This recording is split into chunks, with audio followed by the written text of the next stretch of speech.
Malayalam industry నుంచి release అయిన ఈ 3 మూవీస్ని మీరు మిస్ అయ్యి ఉంటే అర్జెంటుగా మీ వాచ్ లిస్ట్లో యాడ్ చేసుకోండి.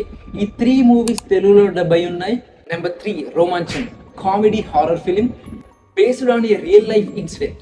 ఈ మూవీ కామెడీ హారర్ని ఇష్టపడే వాళ్ళకి చాలా బాగా నచ్చుతుంది. ఇక మూవీ ప్లాట్ విషయానికి వస్తే, కేరళలో ఒక 7 మెంబర్స్ బ్యాచులర్ ఫ్రెండ్స్ ఒక రూమ్లో ఉంటూ ఉంటారు. సడన్గా ఒకరోజు వాళ్ళలో ఒక ఫ్రెండ్ ఓజు గేమ్ ఆడదామంటాడు. ఓజు గేమ్ అంటే ఏంటో తెలుసు కదా, దయ్యాలతో సావాసం అనమాట. ఆ తర్వాతకి ఏం జరిగింది ఏంటి అనేది మూవీ ప్లాట్.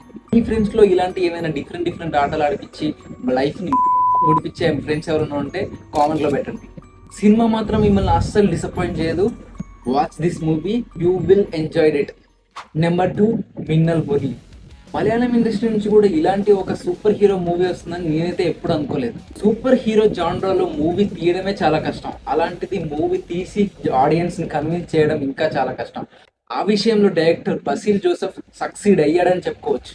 మూవీ ప్లాట్ విషయానికి వస్తే, కేరళలోని ఒక విలేజ్లో పిడుగుపడి 2 నార్మల్ పర్సన్స్కి పవర్స్ వస్తే ఎలా ఉంటుంది అనేది స్టోరీ.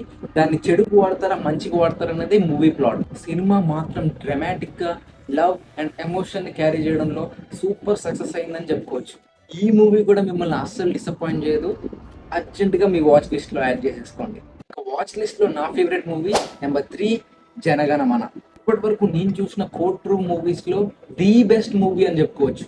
ఈ మూవీ చూస్తున్నంత సేపు ప్రతి 10 నిమిషాలకి గూస్ బంప్స్ వచ్చే సీన్స్ అయితే కుప్పలుగా ఉంటాయి. ఇక ప్లాట్ విషయానికి వస్తే, ఇండియాలో వన్ ఆఫ్ ది టాప్ కాలేజ్లో ప్రొఫెసర్ సభా అనే వ్యక్తిని రేప్ చేసి చంపేస్తారు.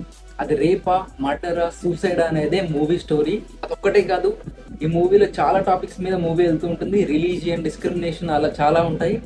మెయిన్ లీడ్లో యాక్ట్ చేసిన పృథ్వీరాజ్ సుకుమారన్ అయితే యాక్టింగ్ పర్ఫార్మెన్స్ మాత్రం టాప్ నోట్ చేశాడని చెప్పుకోవచ్చు. ఈ movie first 30 minutes different scenes ఎందుకు వస్తున్నాయో ఎందుకు వెళ్తున్నాయో అర్థం కానట్టుగా ఉంటుంది. దాని గురించి మర్చిపోండి. ఫస్ట్ 30 minutes అయిపోయాక మూవీ మెయిన్ ప్లాట్లోకి వెళ్తుంది. అప్పటి నుంచి మీరు వెనక్కి తిరిగి చూడాల్సిన అవసరం లేదు. మూవీ మామూలుగా ఉండదు. ప్రతి 10 నిమిషాలకి గూస్ బంప్ సీన్స్ అలా వచ్చి వెళ్ళిపోతుంటాయి. అంత ఎంగేజింగ్గా ఈ మూవీ ఉంటుంది. Don't miss this masterpiece film. ఈ 3 మూవీస్లో ఫస్ట్ ఏ మూవీ చూడాలనుకుంటున్నారో కామెంట్లో పెట్టండి. నెక్స్ట్ వీడియోతో మళ్ళీ కలుద్దాం. బాయ్.